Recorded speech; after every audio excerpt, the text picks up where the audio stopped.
만약 한 달 만에 돈이 2배가 된다면 당신은 더 넣으시겠습니까? 저는 넣었습니다. 그리고 100일 만에 모든 것을 잃었습니다. 퇴직금도, 집도, 가족의 신뢰도 함께 말이죠. 30년 넘게 성실하게 회사를 다닌 평범한 가장이었습니다. 이번엔 정말 괜찮아 보이는데? 저는 그렇게 생각했습니다. 도시개발 분야에서 오래 일한 경력으로 사업 구조도 검토했고 앱에서 실제 배당금도 확인했으니까요. 처음엔 아주 작은 돈으로 조심스럽게 시작했습니다. 한 달쯤 지나니 큰 금액을 넣게 됐고 석 달쯤엔 딸 결혼 자금까지 지원했죠. 그리고 마지막엔 아내 몰래 집을 담보로 큰 돈을 빌렸습니다. 이제 우리 평생 걱정 없어 그렇게 믿었습니다. 그런데 100일째 모든 게 사라졌습니다. 도대체 저에게 무슨 일이 있었던 걸까요? 지금부터 100일의 기적이 100일의 몰락이 된 이야기를 들려드리겠습니다. 시청 전 구독과 좋아요를 누르시면 로또에 당첨되는 행운이 올 수 있습니다.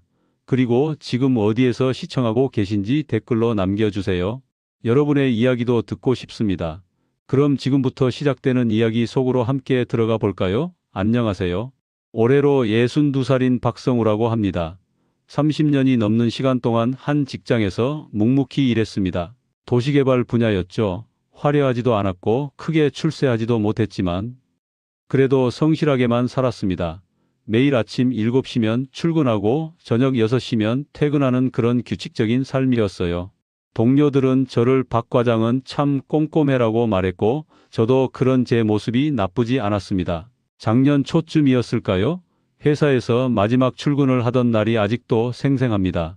동료들이 작은 송별회를 열어줬고 저는 30년 넘게 앉았던 그 자리를 떠났습니다.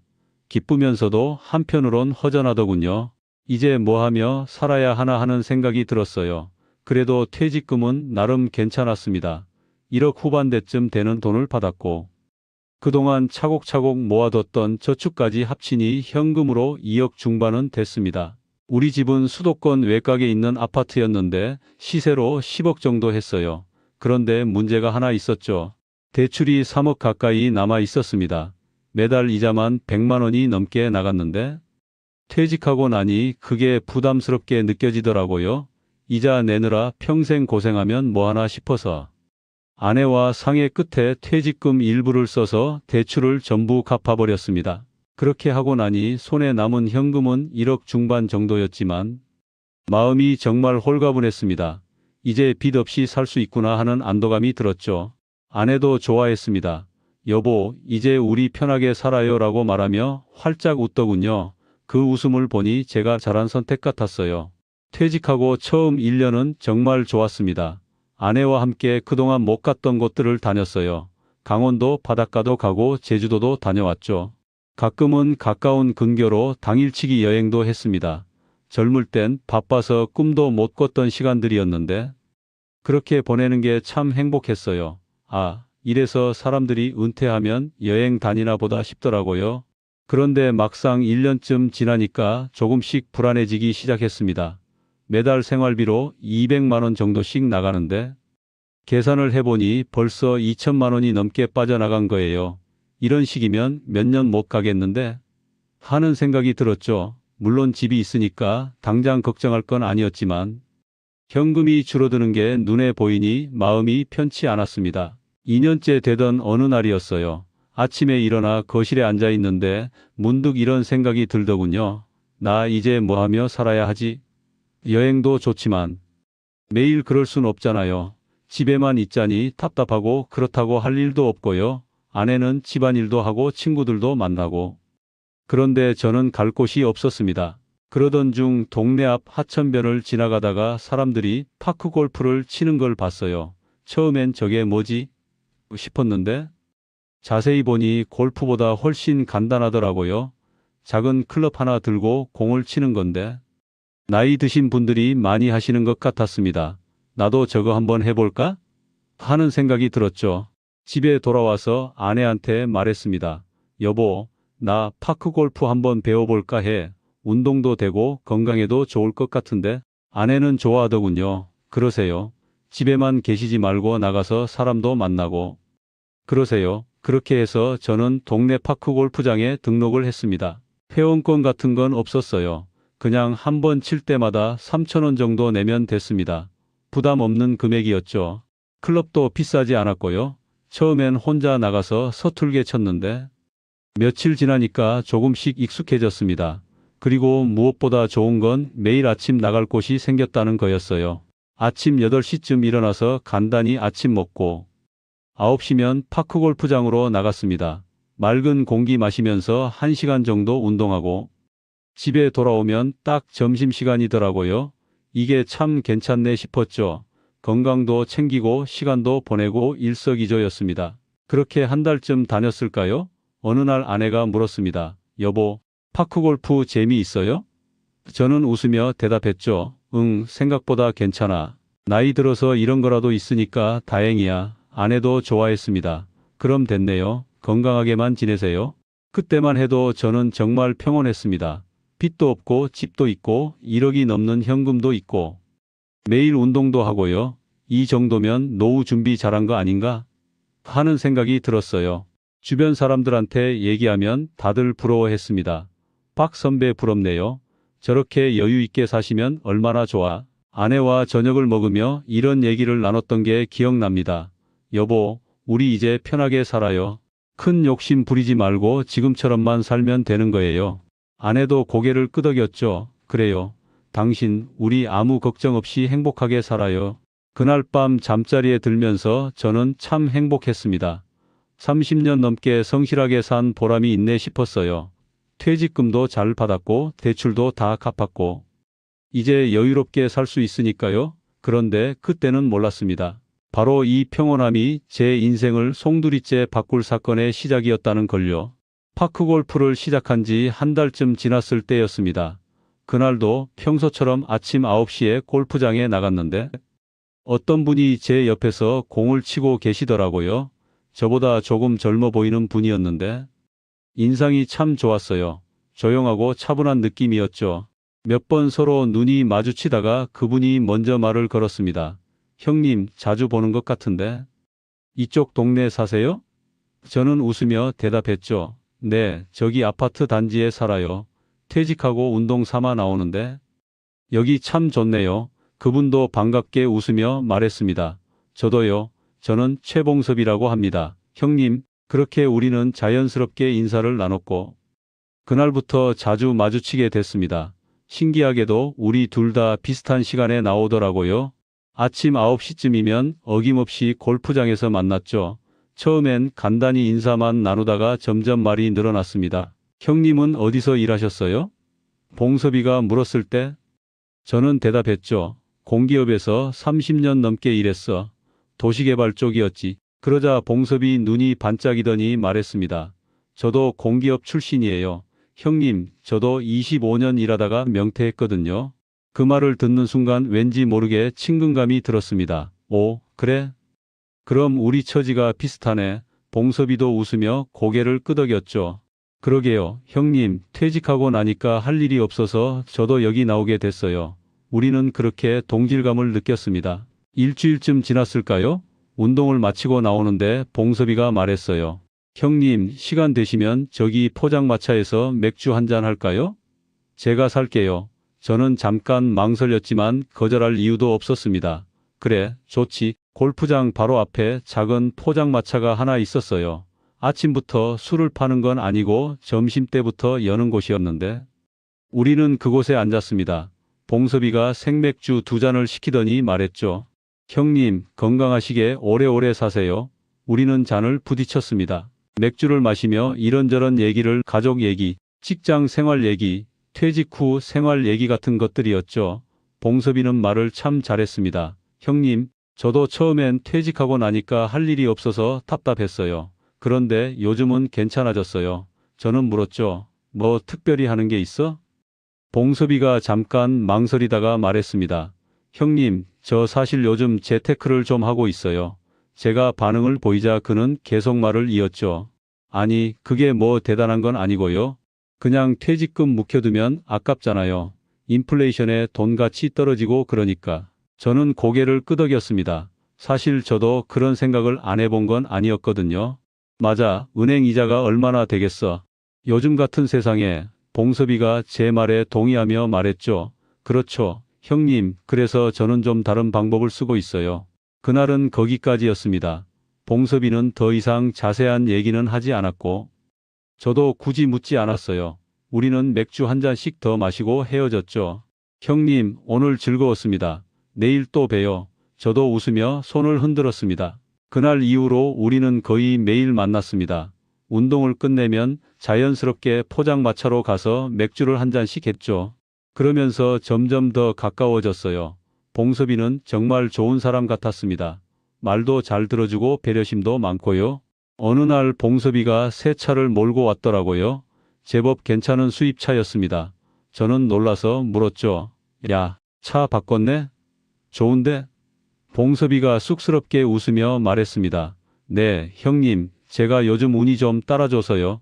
저는 그 말이 궁금했지만 괜히 돈 얘기를 꺼내는 게 실례일 것 같아서 그냥 넘어갔어요. 또 며칠 후에는 봉섭이가 동남아 여행을 다녀왔더군요. 형님, 저 베트남 다녀왔어요. 거기 정말 좋더라고요. 저는 속으로 생각했습니다. 이 친구 여유가 있네. 명퇴했다고 했는데 꽤 잘 사나 보다. 한 달쯤 더 지났을 때였습니다. 우리는 이제 완전히 친한 사이가 됐어요. 서로 형님 동생하며 편하게 지냈죠. 그날도 맥주를 마시고 있는데 봉섭이가 조심스럽게 말을 꺼냈습니다. 형님, 제가 하나 여쭤봐도 될까요? 그래, 뭔데? 제가 대답하자 봉섭이가 말했죠. 형님, 퇴직금 어떻게 관리하세요? 그냥 은행에 넣어두세요? 저는 솔직하게 대답했습니다. 일부는 대출 갚는 데 쓰고 나머지는 예금에 넣어뒀지 뭐. 봉섭이가 고개를 끄덕이더니 말했어요. 형님, 그럼 매달 이자 수입이 얼마나 돼요? 저는 계산을 해봤죠. 글쎄, 한 3% 정도 받으니까 한 달에 40만 원? 그 정도 되려나? 봉섭이가 안타까운 표정을 지었습니다. 형님, 그건 너무 적은 거 아니에요? 저는 웃으며 말했죠. 뭐, 안전하잖아. 원금은 보장되니까. 그러자 봉섭이가 진지하게 말했습니다. 형님, 요즘 세상에 3%로는 인플레이션도 못 따라가요? 실질적으로는 손해보는 거예요. 그 말이 묘하게 제 마음에 걸렸습니다. 사실 저도 알고 있었거든요. 물가는 계속 오르는데 이자 수입은 고작 그 정도니까요. 그래도 뭐 안전한 게 최고지. 제가 그렇게 말하자 봉섭이가 웃었습니다. 물론이죠. 형님, 안전이 제일 중요하죠. 그날은 거기서 대화가 끝났어요. 하지만 집에 돌아와서도 봉섭이 말이 계속 맴돌았습니다. 인플레이션도 못 따라간다. 그 말이 자꾸 생각났죠. 아내한테 물었어요. 여보, 우리 예금 이자로 한 달에 40만 원 정도 받는데 이게 적은 건가? 아내는 별로 관심 없다는 듯이 말했습니다. 글쎄요, 그래도 안전하잖아요. 괜히 위험한데 투자하다가 손해보는 것보다 나은 거 아니에요? 아내 말이 맞았어요. 저도 그렇게 생각했고요. 하지만 왠지 모르게 찝찝한 기분이 들었습니다. 그 다음 날도 봉섭이를 만났습니다. 우리는 여전히 운동을 하고 맥주를 마셨죠. 그런데 그날 봉섭이가 스마트폰을 꺼내더니 제게 보여줬어요. 형님, 이것 좀 보세요. 화면에는 어떤 앱이 떠 있었습니다. 숫자들이 쭉 나열되어 있었죠. 이게 뭔데? 제가 물었습니다. 봉섭이가 설명하기 시작했어요. 형님, 이게 제가 하고 있는 투자예요. 여기 보시면 제가 넣은 금액이 있고 여기 배당금이 매달 들어오는 게 보이시죠? 저는 화면을 자세히 봤습니다. 정말로 매달 일정한 금액이 입금되고 있더라고요. 이게 진짜야? 제가 놀라서 묻자 봉섭이가 웃었습니다. 네, 형님, 이거 완전 합법적인 거예요. 해외 부동산 개발 프로젝트인데요. 저는 더 자세히 물었죠. 해외 부동산? 그게 뭔데? 봉섭이가 천천히 설명했습니다. 형님, 동남아 쪽에 리조트 개발하는 프로젝트가 있어요. 태국 푸켓이나 베트남 다낭 같은 곳이요. 한국 건설사가 시공을 하는데 자금이 필요하잖아요. 그래서 우리 같은 일반인들한테 선순위 투자를 받는 거예요. 저는 고개를 끄덕였습니다.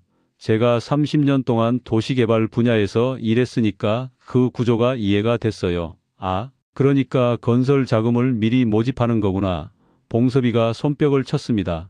맞아요. 형님 역시 전문가시네요. 그래서 저는 형님한테 말씀드리는 거예요. 그래서 수익률이 어떻게 돼? 제가 물었습니다. 봉섭이가 대답했죠. 월 4%예요. 형님, 은행 이자가 연 3%인데. 이건 월 4%예요. 저는 깜짝 놀랐습니다. 월 4%? 그럼 연 50% 가까이 되는 거 아냐? 봉섭이가 웃으며 말했습니다. 네, 형님, 그렇죠. 하지만 이건 건물이 완공될 때까지만이에요. 한 2년 정도?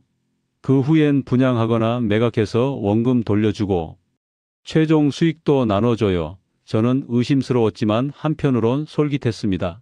그게 가능해? 제가 물었을 때 봉섭이가 진지하게 대답했어요. 형님, 저도 처음엔 의심했어요. 그런데 이미 2개 프로젝트가 성공했대요. 실제로 건물 올라가고 분양도 다 됐고요. 그래서 저도 해보는 거예요. 저는 여전히 확신이 서지 않았습니다. 너 이거 얼마나 넣었는데? 제가 물었습니다. 봉섭이가 조금 쑥스럽게 말했죠. 저는 한 8천만 원 정도 넣었어요. 형님, 저는 깜짝 놀랐어요. 8천만 원? 그럼 매달 300만 원 넘게 받는다는 거야? 봉섭이가 고개를 끄덕였습니다. 네, 그래서 제가 요즘 여유가 좀 생긴 거예요. 그제서야 이해가 됐습니다. 새 차를 산 것도 해외여행을 간 것도 다 이 수익 때문이었구나. 저는 속으로 생각했죠. 진짜 괜찮은 건가? 하지만 한편으론 봉섭이를 믿고 싶었어요. 우리가 이렇게 매일 만나는 사이인데 제게 거짓말할 이유가 있겠어요? 집에 돌아와서도 그 생각뿐이었습니다. 아내한테 말을 꺼낼까 하다가 관뒀어요. 아직은 확실하지 않았으니까요. 하지만 제 마음 한구석에선 이미 조금씩 흔들리고 있었습니다. 한번 알아볼까? 그런 생각이 자꾸 들었죠. 그날 밤 잠이 잘 오지 않았습니다.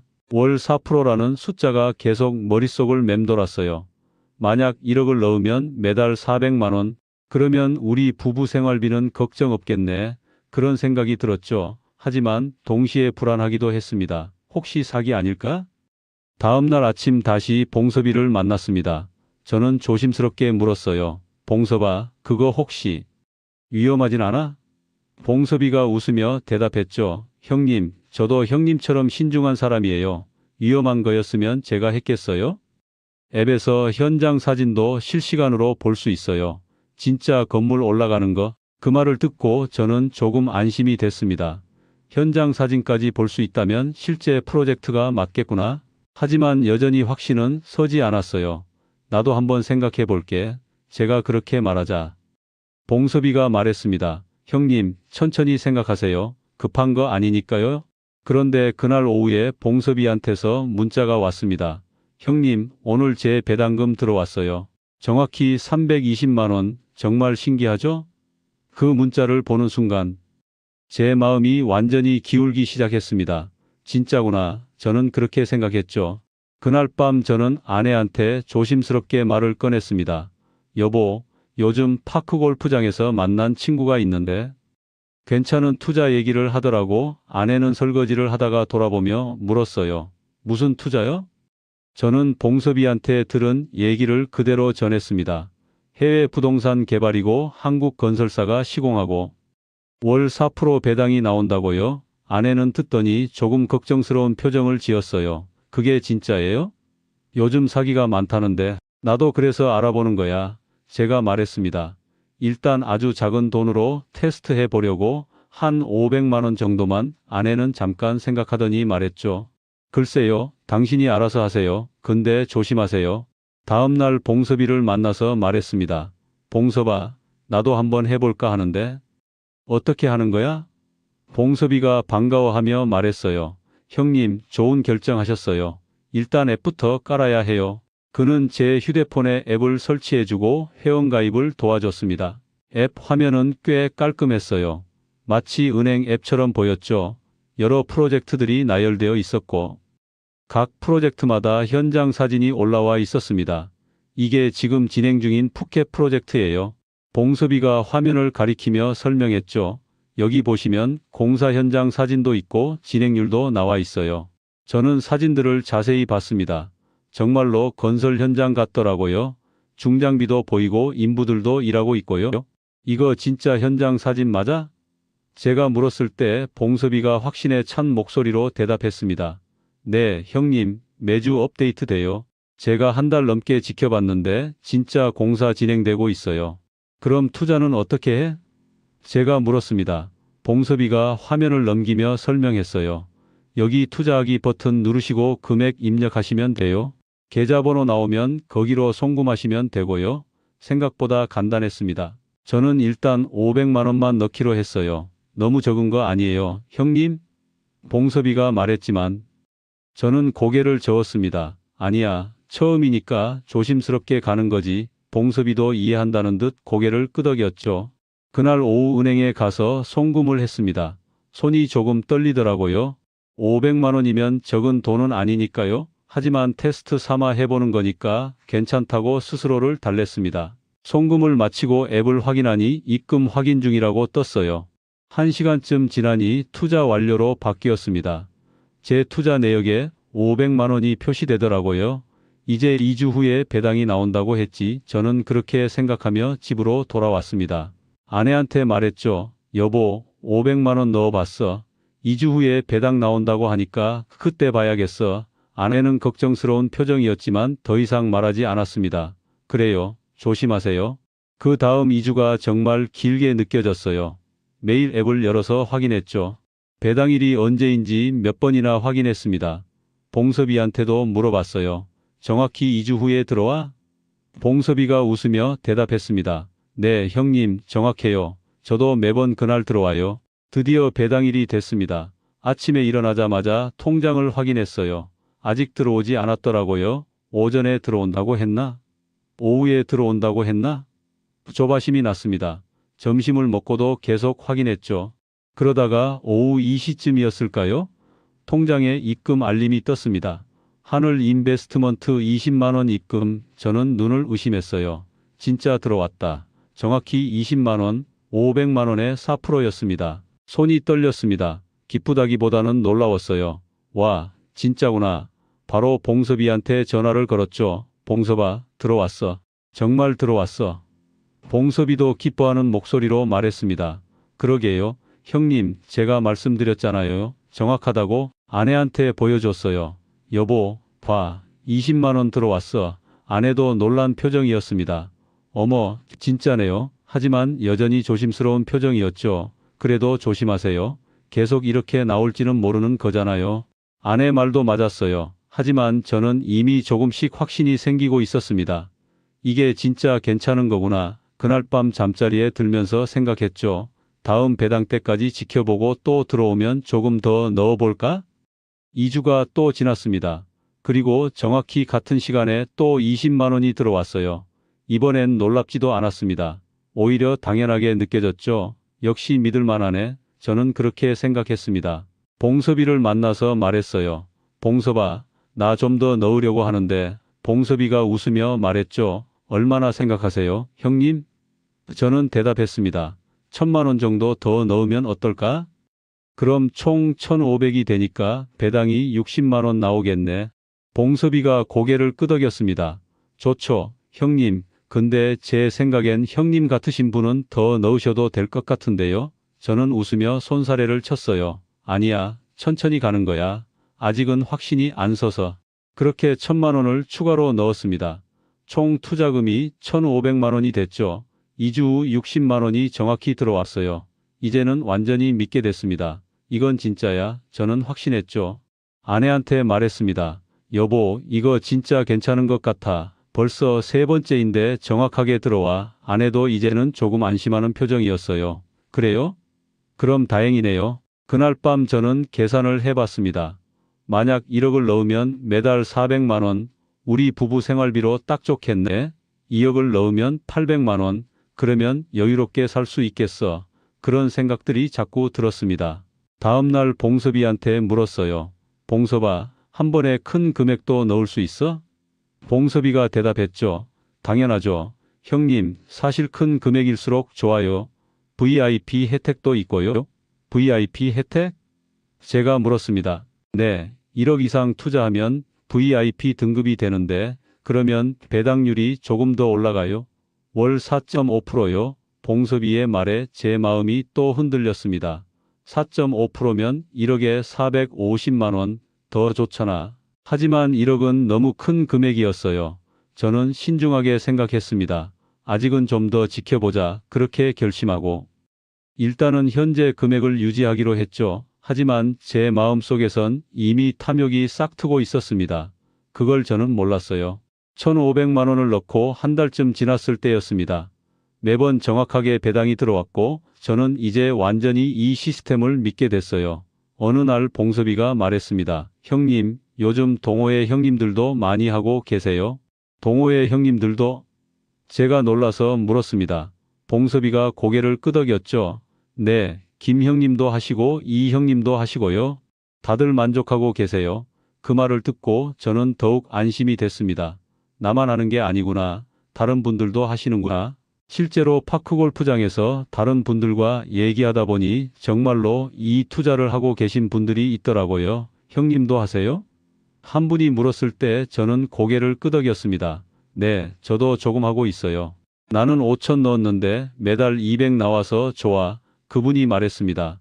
저는 깜짝 놀랐어요. 5천만 원이라니? 저보다 훨씬 많은 금액이었죠. 형님, 많이 넣으셨네요. 제가 말하자 그분이 웃었습니다. 뭐 어차피 묵혀둘 돈이었어. 이렇게라도 쓰는 게 낫지. 집에 돌아와서 생각했습니다. 다들 큰 돈을 넣고 계시네. 나만 너무 소극적인 건가? 그런 생각이 들었어요. 1,500만 원으로는 한 달에 60만 원밖에 안 나오는데 생활비로는 부족했습니다. 그때 딸 지민이한테서 연락이 왔어요. 아빠, 나 다음 달에 예식장 계약하는데 계약금이 좀 부족해. 저는 물었죠. 얼마나 필요한데? 지민이가 조심스럽게 말했습니다. 1,000만 원 정도만 도와주실 수 있어요? 저는 주저하지 않았습니다. 그래, 아빠가 보내줄게. 딸 결혼인데 당연히 도와줘야죠. 하지만 동시에 이런 생각이 들었어요. 이참에 신혼집 전세금도 도와줘야 하는데 돈이 필요하겠네. 그날 밤 아내와 상의했습니다. 여보, 지민이 결혼 준비하는데 우리가 좀 많이 도와줘야 할 것 같아. 아내도 동의했죠. 그럼요, 당연하죠. 우리 딸인데. 저는 계산을 해봤어요. 예식장에 신혼집까지 하면 최소 1억은 필요했습니다. 그럼 예금에서 1억 빼서 지민이 주자. 제가 말하자 아내가 고개를 끄덕였습니다. 그래요. 우리 딸 결혼인데 그렇게 해서 1억을 빼냈죠. 지민이한테 송금을 하고 나니 남은 현금이 한 5천만 원 정도였습니다. 그때 문득 이런 생각이 들었어요. 이 돈을 그냥 두는 것보다 투자하면 어떨까? 만약 5천을 넣으면 매달 200만 원이 나오잖아. 그럼 우리 생활비는 충분하고요. 하지만 한편으론 조심스럽기도 했습니다. 너무 많은 금액이니까요. 다음 날 봉섭이한테 물었어요. 봉섭아, 5천만 원 정도 추가로 넣으려고 하는데 괜찮겠지? 봉섭이가 눈이 반짝이며 말했습니다. 형님, 좋은 결정이세요. 그럼 총 6,500이 되니까 VIP 등급 거의 다 된 거예요. 조금만 더 넣으시면 1억 되는데 1억까지는 좀. 제가 망설이자 봉섭이가 말했죠. 형님, 솔직히 말씀드리면요. VIP 되시는 게 훨씬 유리해요. 배당률도 올라가고 나중에 최종 수익 배분할 때도 우선권이 있거든요. 그 말에 제 마음이 흔들렸습니다. 집에 돌아와서 또 계산을 해봤어요. 만약 1억을 넣으면 월 4.5%니까 450만 원. 우리 부부 생활비로 딱 좋겠네. 그리고 원금은 그대로 있으니까 나중에 필요하면 빼면 되고 이거 괜찮은 것 같은데? 저는 점점 확신이 들었습니다. 하지만 1억은 정말 큰 돈이었어요. 저는 아내한테 말을 꺼냈습니다.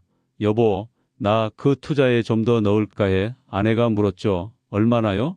1억 정도. 제가 대답하자 아내 얼굴이 굳었습니다.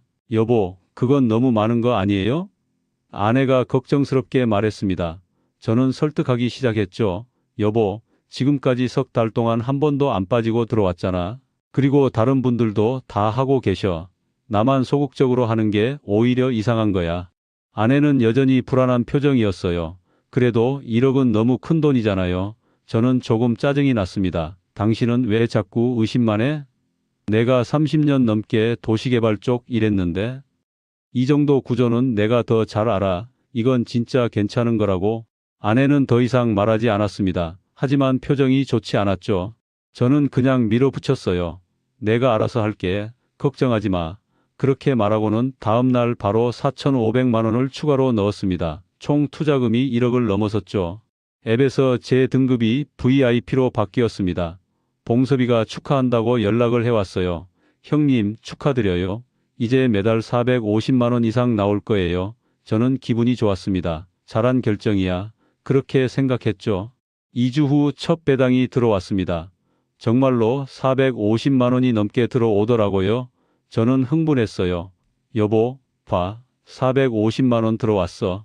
이제 우리 생활비 걱정 없어. 아내도 놀란 표정이었지만 여전히 불안해 보였습니다. 그 다음 달에도 똑같이 들어왔어요. 이제는 완전히 확신이 섰습니다. 이건 진짜 대박이야. 저는 매일 기분이 좋았죠. 파크 골프도 더 즐거웠고 아내한테도 더 잘해줬습니다. 여보, 우리 이제 편하게 살 수 있어. 한 달 반쯤 지났을 때였습니다. 봉섭이가 조심스럽게 말을 꺼냈어요. 형님, 요즘 새 프로젝트가 하나 나왔는데 관심 있으세요?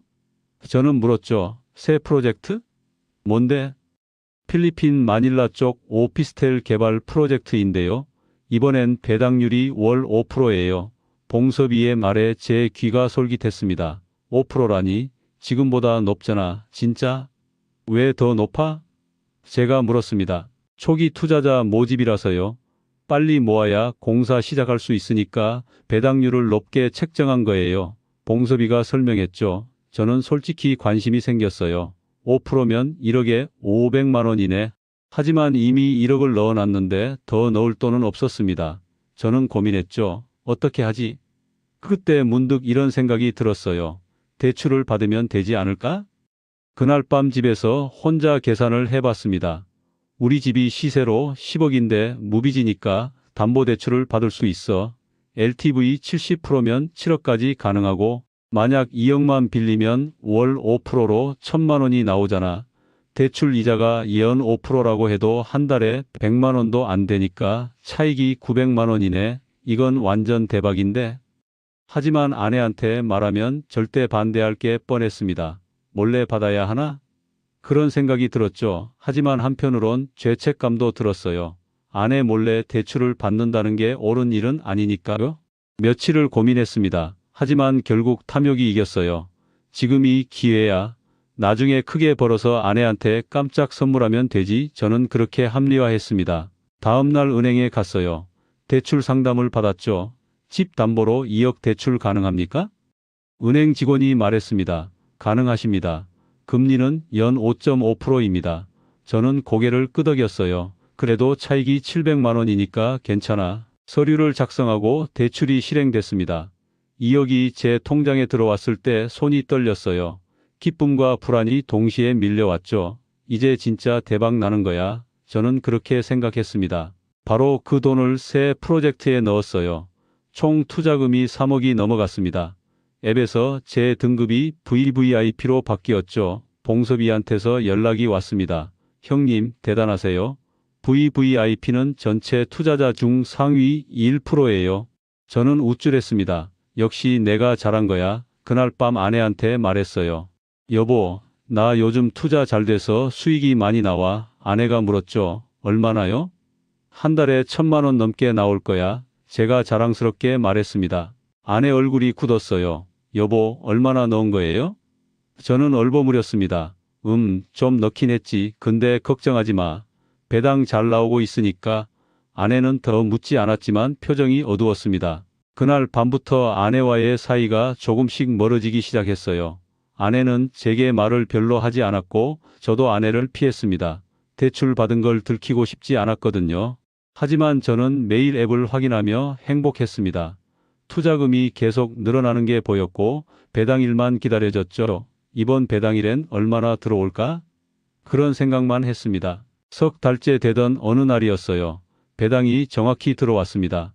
1,000만 원이 넘는 금액이었죠. 저는 환호했어요. 대박이다. 봉섭이한테 전화를 걸었습니다. 봉섭아, 들어왔어. 1,000만 원 넘게. 봉섭이도 기뻐하며 말했죠. 축하해요. 형님, 이제 형님도 성공하신 거예요. 저는 정말 그렇게 믿었습니다. 나 이제 성공한 거야. 100일의 기적이 일어난 거야. 하지만 그게 바로 100일의 몰락이 시작되는 순간이었다는 걸 저는 몰랐습니다. 대출을 받고 한 달쯤 지났을 때였습니다. 처음엔 모든 게 완벽해 보였어요. 매달 1,000만 원이 넘는 배당이 정확히 들어왔고 저는 그 돈으로 대출 이자를 내고도 800만 원이 넘게 남았습니다. 여보, 이거 봐. 우리 이제 정말 여유 있어.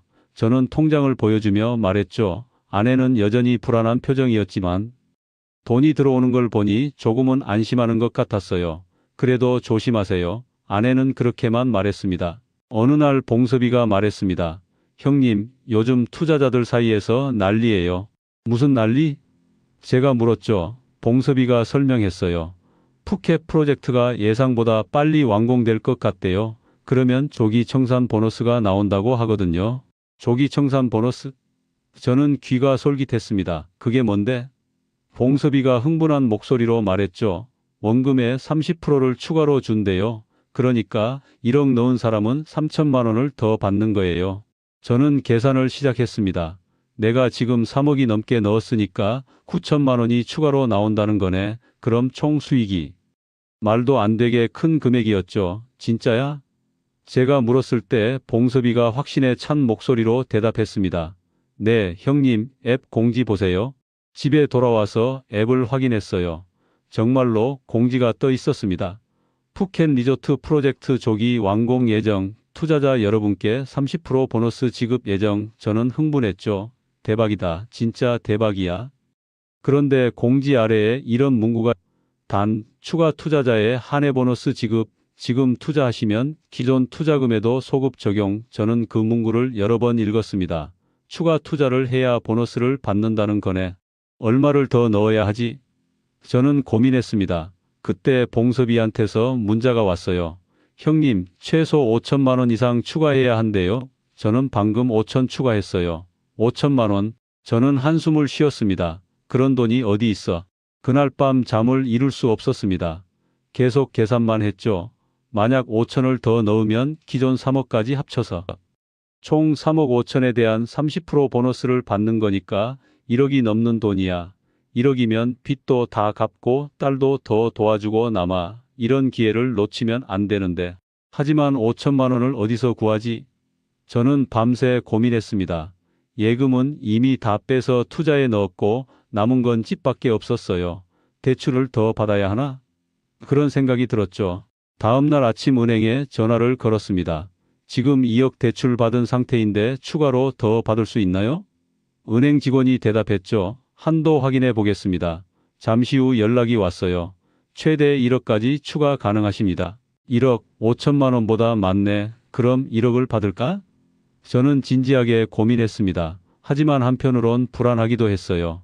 총 대출이 3억이 되면 이자만 월 150만 원이 넘는데 그래도 배당이 더 많이 나오니까 괜찮겠지. 저는 결정했습니다. 하자. 지금이 마지막 기회야. 은행에 가서 추가 대출 서류를 작성했죠. 직원이 물었어요. 용도가 어떻게 되세요? 저는 얼버무렸습니다. 생활자금이요. 직원은 더 묻지 않았습니다. 대출이 실행됐고 1억이 통장에 들어왔습니다. 손이 떨렸어요. 이제 진짜 돌이킬 수 없는 강을 건너는 느낌이었죠. 하지만 저는 그 돈을 바로 앱으로 송금했습니다. 더 이상 망설이고 싶지 않았어요. 총 투자금이 4억이 넘어갔습니다. 앱에서 제 등급이 다이아몬드로 바뀌었어요. 봉섭이한테서 축하 전화가 왔죠. 형님, 대단하세요. 다이아몬드 등급은 거의 없어요. 저는 뿌듯했습니다. 잘한 거야. 하지만 집에 돌아가는 게 두려웠어요. 아내한테 뭐라고 말하지? 저는 고민했죠. 결국 아무 말도 하지 않기로 했습니다. 대출 받은 걸 숨기기로 한 거예요. 나중에 크게 벌어서 깜짝 선물하면 되지. 저는 스스로를 위로했습니다. 그날 밤 아내와 저녁을 먹는데 아내가 말했어요. 여보, 요즘 뭔가 이상해요. 뭐가? 제가 물었죠. 아내가 조심스럽게 말했습니다. 당신 요즘 표정이 안 좋아요. 무슨 일 있어요? 저는 웃으며 손을 저었습니다. 아니야, 아무 일도 없어. 그냥 좀 피곤해서 그래. 아내는 제 얼굴을 빤히 쳐다보더니 말했죠. 진짜 아무 일도 없는 거 맞죠? 저는 고개를 끄덕였어요. 응, 걱정하지 마. 하지만 아내 눈빛이 불안해 보였습니다. 저를 믿지 못하는 것 같았어요. 저도 죄책감이 들었죠. 하지만 이미 돌이킬 수 없었습니다. 조금만 참자. 보너스 나오면 다 해결돼. 저는 그렇게 생각했습니다. 일주일쯤 지났을 때 아내가 은행 앱을 보다가 저를 불렀어요. 여보, 이거 뭐예요? 제 심장이 철렁 내려앉았습니다. 아내가 대출 내역을 본 거죠.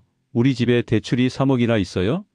저는 말문이 막혔습니다. 뭐라고 변명해야 할지 몰랐어요. 그게. 더듬거리는 저를 보며 아내 얼굴이 창백해졌죠. 여보, 설마 그 투자에 또 넣은 거예요? 저는 대답할 수 없었습니다. 아내가 소리를 질렀어요. 대답해봐요. 집을 담보로 돈을 빌려서 투자했어요? 저는 고개를 숙였습니다. 미안해. 그 말밖에 할 수 없었죠. 아내가 주저앉으며 울기 시작했습니다. 당신 미쳤어요? 집까지 걸다니 우리 이제 어떻게 살아요? 저는 변명하려 했어요. 여보, 이번에 보너스 나오면 다 갚을 수 있어. 조금만 믿어줘. 보너스? 무슨 보너스요?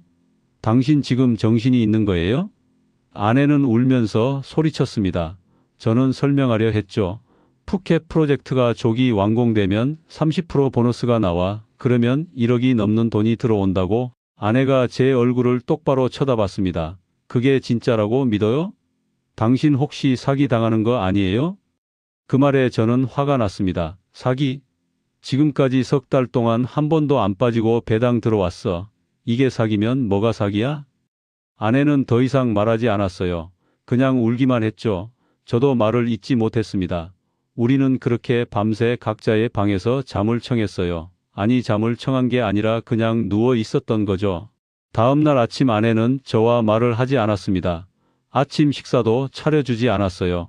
저는 혼자 간단히 먹고 파크 골프장으로 나갔죠. 봉섭이를 만났을 때 제 표정이 안 좋았는지 물었습니다. 형님, 무슨 일 있어요? 아니, 아무 일도 없어. 저는 거짓말을 했습니다. 봉섭이는 더 묻지 않았죠. 우리는 평소처럼 운동을 했어요. 하지만 제 마음은 편치 않았습니다.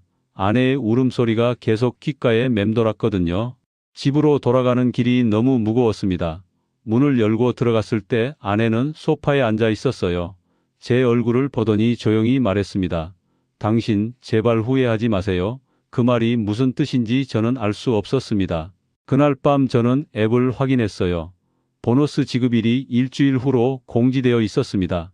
일주일만 참자, 그러면 모든 게 해결돼. 저는 그렇게 믿었죠. 하지만 그게 제 인생 최대의 착각이었습니다. 보너스 지급일 일주일 전이었습니다. 저는 매일 앱을 확인하며 그날만 기다렸어요. 아내와는 여전히 대화가 없었지만 저는 신경 쓸 겨를이 없었습니다. 일주일만 지나면 모든 게 달라져. 그렇게 생각했죠. 그런데 보너스 지급일 사흘 전이었어요. 평소처럼 아침에 일어나서 앱을 열어봤는데 이상한 메시지가 떴습니다. 서버 점검 중입니다. 저는 당황했죠. 왜 갑자기 점검을 해? 하지만 크게 걱정하지 않았어요. 점검은 자주 있는 일이니까요. 점심때쯤 다시 확인했는데 여전히 같은 메시지가 떴습니다. 저는 조금 불안해지기 시작했어요. 봉섭이한테 전화를 걸었죠. 봉섭아, 앱 너도 안 돼? 봉섭이가 대답했습니다. 네, 형님, 저도 안 열려요. 근데 곧 복구될 거예요. 언제쯤? 제가 물었을 때 봉섭이가 말했죠. 글쎄요, 하루 이틀이면 되지 않을까요? 저는 안심하려 했습니다. 그래, 점검이겠지. 하지만 마음 한구석이 불편했어요. 그날 저녁에도 앱은 열리지 않았습니다. 저는 고객센터 전화번호를 찾아서 걸어봤어요. 하지만 현재 통화량이 많아 연결이 지연되고 있습니다. 라는 자동 응답만 나왔죠. 1시간을 기다려도 연결되지 않았습니다. 다음 날 아침 여전히 앱은 먹통이었습니다. 저는 파크 골프장 동호회 단톡방을 확인했어요. 거기도 난리가 났더라고요. 앱 안 되는 거 나만 그래? 나도 안 돼. 고객센터도 안 받아. 메시지가 폭주하고 있었습니다. 저는 패닉 상태가 됐어요. 손이 떨렸죠. 설마 이게. 생각하고 싶지 않은 단어가 머릿속을 스쳤습니다. 사기. 하지만 저는 부정했어요. 아니야, 그럴 리 없어. 3달 동안 잘 들어왔잖아. 봉섭이한테 전화를 걸었습니다. 하지만 전화를 받지 않았어요. 문자를 보냈죠. 봉섭아, 전화 좀 받아. 하지만 답장이 없었습니다. 저는 불안이 극에 달했어요. 파크 골프장으로 나갔지만 봉섭이는 나오지 않았습니다. 사흘째 되던 날 저는 더 이상 참을 수 없었습니다. 봉섭이 집 주소를 알고 있었어요. 예전에 한번 놀러간 적이 있었거든요. 저는 택시를 타고 그 집으로 갔습니다. 아파트 앞에 도착해서 초인종을 눌렀어요. 아무 반응이 없었죠. 계속 눌렀지만 대답이 없었습니다. 저는 경비실로 갔어요. 여기 몇 호에 최봉섭 씨 사는데 계신가요? 경비 아저씨가 고개를 저었습니다. 그 집 사흘 전에 이사 갔어요. 제 머리가 하얗게 변했습니다. 이사? 언제요? 제가 다급히 물었죠. 경비 아저씨가 대답했어요. 그러게, 야밤에 갑자기 이삿짐 싸서 나가더라고. 이상하다 싶었는데 저는 그 자리에 주저앉을 뻔했습니다. 집으로 돌아오는 택시 안에서 저는 멍했어요. 온몸이 떨렸죠. 아, 이게 진짜 사기였구나. 그제서야 현실을 받아들이기 시작했습니다. 4억이 넘는 돈이 순식간에 사라진 거예요. 집에 도착해서 아내를 봤습니다. 아내는 제 얼굴을 보더니 물었어요. 무슨 일 있어요? 저는 대답할 수 없었습니다. 그냥 소파에 주저앉았죠. 아내가 다시 물었습니다. 여보, 무슨 일이에요? 저는 떨리는 목소리로 말했습니다. 여보, 앱이 안 열려요. 아내 얼굴이 창백해졌어요. 무슨 소리예요? 저는 고개를 숙였습니다. 최봉섭이란 사람도 연락이 안 돼요. 집도 이사 갔대요. 아내가 비명을 질렀습니다. 여보, 그게 무슨 소리예요? 저는 울기 시작했어요. 60이 넘은 나이에 처음으로 아내 앞에서 우는 거였죠. 미안해요. 여보, 미안해요. 아내도 주저앉으며 울었습니다. 당신 진짜 미쳤어요. 정말 미쳤어. 우리는 그렇게 거실 바닥에서 한참을 울었어요. 말도 나오지 않았습니다. 그저 현실이 믿기지 않았죠. 다음 날 저는 경찰서에 갔습니다. 사기 신고를 하려고요. 하지만 경찰관이 말했습니다. 이미 50명 넘게 신고 들어왔습니다. 저는 물었죠. 그럼 잡을 수 있나요? 경찰관이 고개를 저었어요. 해외로 도주한 것 같습니다. 추적 중이긴 한데. 집으로 돌아오는 길에 뉴스를 봤습니다. 해외 부동산 투자 사기단 검거, 피해자 200명, 피해액 300억 규모. 제가 당한 사기가 뉴스에 나오는 거예요. 저는 그 화면을 멍하니 바라봤습니다. 집에 도착해서 아내한테 말했어요. 뉴스에 나왔어요. 아내는 아무 말도 하지 않았습니다. 그냥 창밖을 바라보고 있었죠. 저도 더 이상 말할 수 없었어요. 그날 밤 저는 계산을 해봤습니다. 투자금 4억, 대출 3억, 빚만 3억이 남았고 투자금은 모두 날아갔어요. 집을 팔아야 했습니다. 그것도 빨리요. 이자라도 감당해야 하니까요. 아내가 조용히 말했습니다. 집 팔아요. 저는 고개를 끄덕였죠. 네, 우리는 그렇게 결정했습니다. 30년 넘게 모은 모든 것을 잃어버린 순간이었어요. 다음 날 부동산에 연락했습니다. 급매로 내놓을게요. 부동산 중개인이 물었죠. 얼마예요? 시세보다 조금 낮게요. 빨리 팔아야 해서 저는 그렇게 대답했습니다. 일주일 만에 집이 팔렸어요. 시세보다 5천만 원 낮은 가격이었지만 어쩔 수 없었습니다. 그 돈으로 대출 3억을 갚고 나니 남은 돈이 1억 후반대였어요. 퇴직할 때 손에 쥐었던 금액과 비슷했습니다. 하지만 이젠 집이 없었어요. 저희는 작은 월세 전세집을 알아봤습니다. 15평짜리 다세대 주택, 전세금 6천만 원이었죠.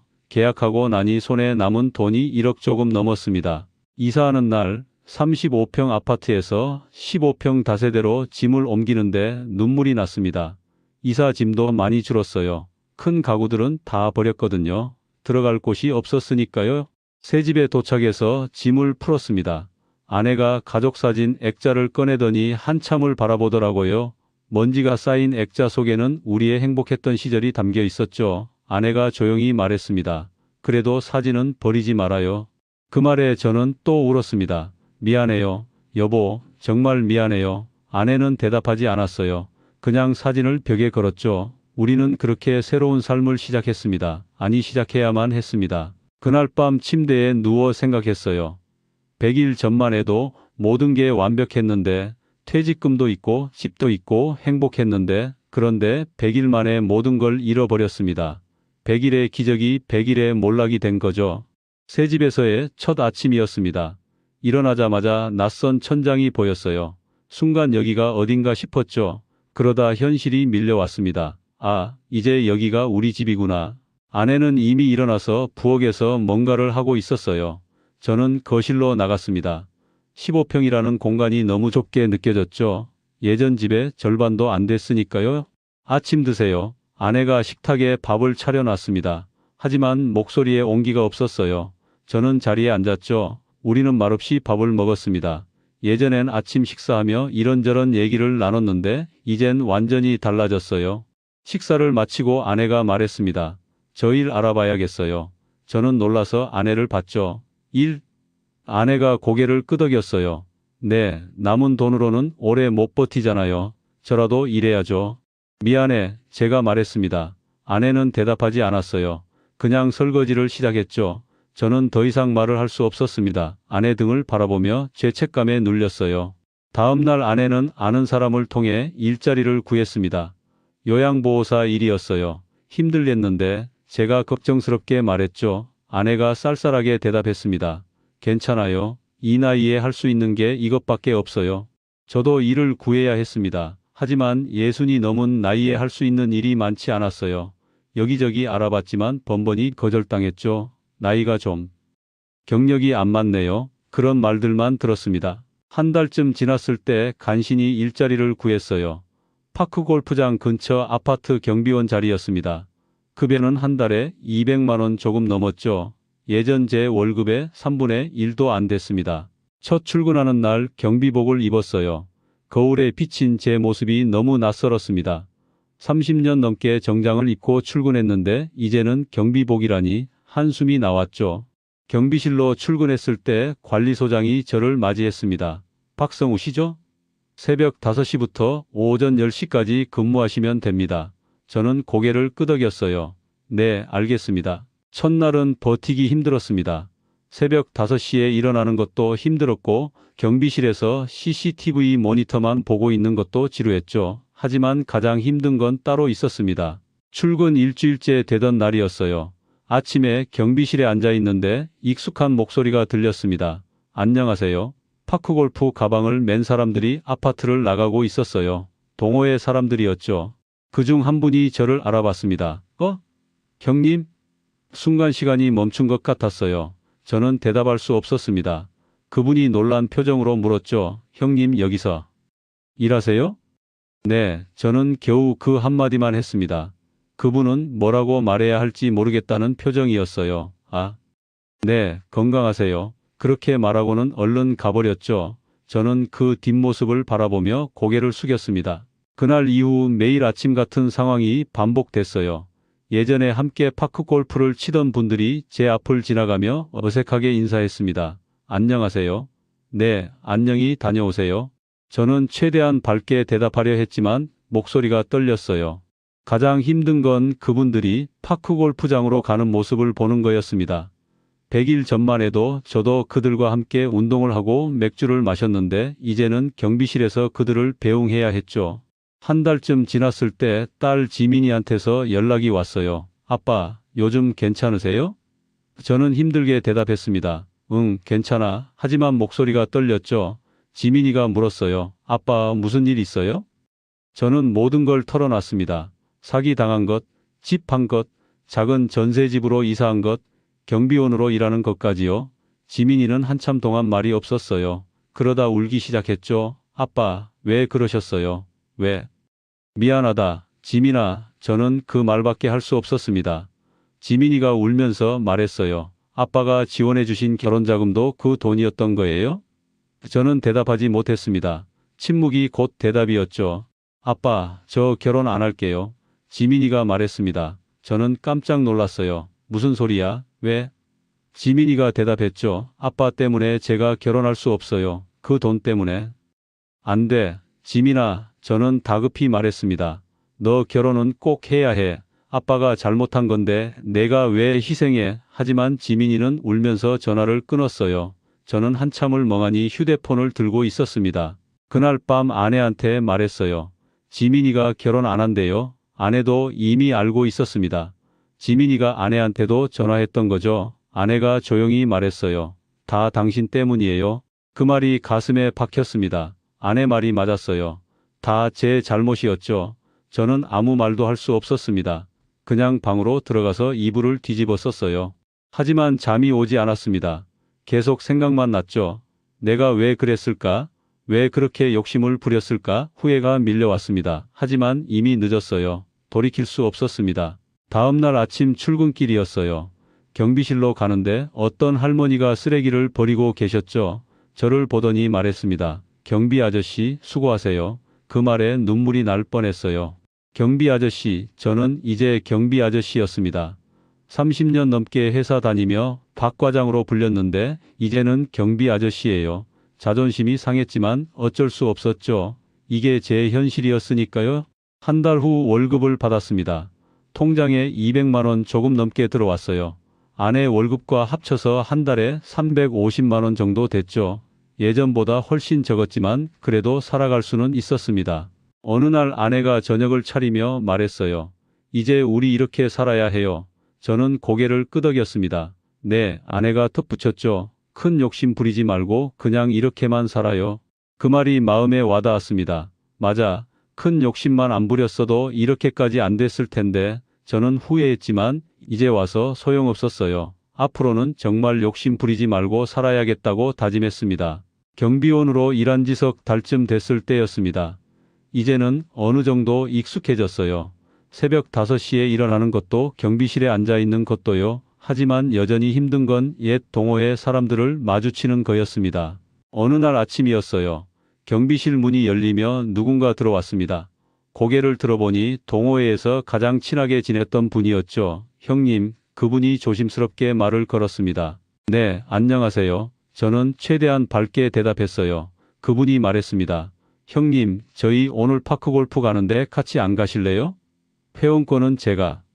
저는 손사래를 쳤습니다. 아니에요. 괜찮습니다. 형님, 그래도. 그분이 말을 이었지만 저는 고개를 저었죠. 정말 괜찮아요.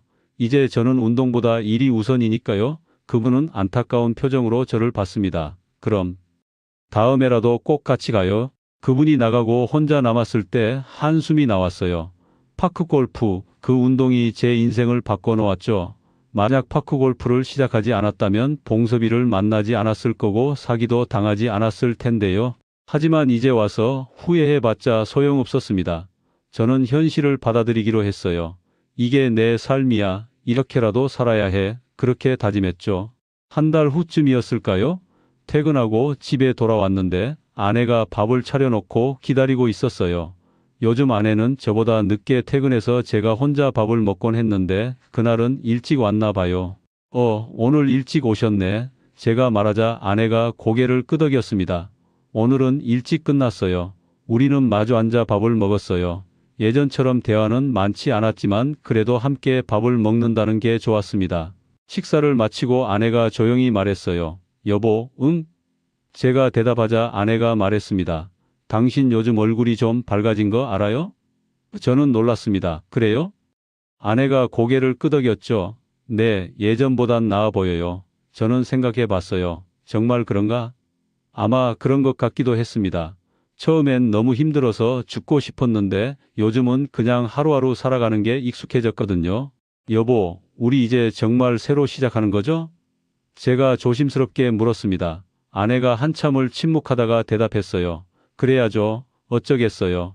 저는 아내의 손을 잡으려 했지만 아내는 피했습니다. 아직은 용서가 안 된 거죠. 그날 밤 저는 오랜만에 편하게 잠을 잤어요. 악몽도 꾸지 않았습니다. 아침에 일어나서 생각했죠. 오늘도 힘내자. 그렇게 다짐하며 출근했습니다. 어느 날이었어요. 경비실에 앉아 있는데 택배 기사님이 왔습니다. 경비님, 택배 좀 받아주세요. 저는 받아서 해당 호수에 전화를 걸었죠. 택배 왔습니다. 그런 일상들이 반복됐어요. 평범하고 단조로운 일상이었지만 나쁘지 않았습니다. 30년 넘게 회사 다닐 때보다 훨씬 편했어요. 스트레스도 적었고요. 물론 월급은 적었지만 그래도 살아갈 만했습니다. 석 달 후쯤 지민이한테서 연락이 왔어요. 아빠, 저 결혼하기로 했어요. 저는 깜짝 놀랐습니다. 진짜? 지민아, 다행이다. 지민이가 말했죠. 아빠, 저 혼자 준비할게요. 걱정하지 마세요. 미안하다. 지민아, 제가 말하자 지민이가 대답했습니다. 아빠, 괜찮아요. 이제 그만 미안해하세요. 전화를 끊고 저는 울었어요. 기쁨의 눈물이었습니다. 딸이 용서해 준 것 같아서요. 그날 저녁 아내한테 말했습니다. 여보, 지민이가 결혼한대요. 아내도 알고 있었어요. 네, 저도 들었어요. 우리는 서로 바라보며 웃었습니다. 오랜만에 함께 웃는 거였죠. 우리 딸 예쁘게 시집 보내줘야겠어요. 아내가 말했습니다. 저는 고개를 끄덕였죠. 당연하죠. 우리가 할 수 있는 만큼은 해줘야죠. 아내가 제 손을 잡았습니다. 처음으로요. 여보, 우리 이제 진짜 새로 시작해요. 그날 밤 저는 지난 100일을 되돌아봤습니다. 100일 전만 해도 저는 행복했어요. 퇴직금도 있고 집도 있고 여유도 있었죠. 하지만 욕심을 부렸습니다. 더 많이 벌고 싶었고 더 여유롭게 살고 싶었어요. 그 욕심이 저를 무너뜨렸습니다. 한 달 만에 돈이 2배가 된다는 말에 넘어갔고 100일 만에 모든 걸 잃었죠. 100일의 기적은 100일의 몰락이었습니다. 이제 와서 후회해봤자 소용없지만 그래도 교훈은 남았어요. 제가 겪은 일을 여러분께 꼭 전하고 싶습니다. 저처럼 실패하지 마시라고요. 첫째, 왜 나한테? 라는 질문을 꼭 하세요. 누군가 당신에게 좋은 투자 기회를 알려준다면 왜 하필 당신한테 알려주는지 물어보세요. 진짜 좋은 건 가족이나 가까운 사람들이 먼저 하거든요. 둘째, 수익 구조를 반드시 확인하세요. 돈이 어떻게 불어나는지 정확히 알아야 합니다. 저는 그냥 앱 화면과 배당금만 믿었어요. 실제 사업 구조는 확인하지 않았죠. 셋째, 대출은 절대 금물입니다. 투자할 돈이 없으면 그냥 하지 마세요. 빌려서까지 투자하는 건 도박이에요. 저는 집까지 담보로 잡았고 결국 모든 걸 잃었습니다. 넷째, 가족이 반대하면 멈추세요. 아내가 처음부터 걱정했는데 저는 무시했어요. 가족은 당신을 가장 잘 아는 사람들입니다. 그들의 말을 들으세요. 다섯째, 조급함이 최대의 적입니다. 지금이 기회다, 빨리 안 하면 손해다, 이런 말에 절대 넘어가지 마세요. 진짜 좋은 투자는 조급하지 않아도 됩니다. 여섯째, 초기 수익은 미끼일 수 있습니다. 저는 석 달 동안 배당을 정확히 받았어요. 그래서 완전히 믿었죠. 하지만 그게 다 사기꾼들의 계획이었습니다. 일곱째, 동호회나 모임에서 만난 사람은 더 조심하세요. 저는 매일 만나는 파크골프 친구였기 때문에 의심하지 않았어요. 하지만 그게 함정이었습니다. 마지막으로 욕심을 버리세요. 저는 은행 이자 3%가 아쉬워서 월 4%에 넘어갔어요. 그리고 5%를 보고 대출까지 받았죠. 그 욕심이 저를 망쳤습니다. 이제 저는 경비원으로 살아갑니다. 예전보다 못한 삶이지만 그래도 살아갈 수 있어요. 아내와 함께 버티고 있고 딸도 결혼하게 됐습니다. 작은 행복이지만 이게 진짜 행복인 것 같아요. 여러분께 꼭 말씀드립니다. 100일의 기적은 없습니다. 한 달 만에 돈이 2배가 되는 일도 없어요. 그런 말에 넘어가면 100일의 몰락만 기다립니다. 제발 저처럼 실패하지 마세요. 지금 당신 곁에 있는 작은 행복, 가족, 집, 안정적인 생활, 그게 가장 소중한 자산입니다. 절대 잊지 마세요. 욕심 부리다가 모든 걸 잃는 순간, 그때는 정말 늦습니다. 저는 오늘도 새벽 5시에 일어나 경비실로 출근합니다. 파크 골프장 앞 아파트 경비원으로요. 예전 동호회 친구들을 배웅하며 하루를 시작하죠. 힘들지만 이게 제 삶입니다. 그리고 저녁에 집에 돌아가면 아내가 기다리고 있어요. 소박한 저녁 식사를 함께하며 내일을 이야기합니다. 큰 꿈은 없지만 그래도 함께 살아갈 수 있어서 감사해요. 여러분, 저의 이야기가 교훈이 되길 바랍니다. 100일의 기적을 꿈꾸지 마세요. 그 대신 오늘의 행복을 지키세요. 그게 진짜 기적입니다. 우리의 이 사연이 마음에 남았다면 좋아요를 눌러주세요. 그리고 소중한 사람들과 함께 이 이야기를 나눠주시길 바랍니다. 여러분의 한마디가 누군가에겐 큰 위로가 될 수 있습니다. 영상이 마음에 드셨다면 구독과 좋아요, 응원 부탁드립니다. 감사합니다.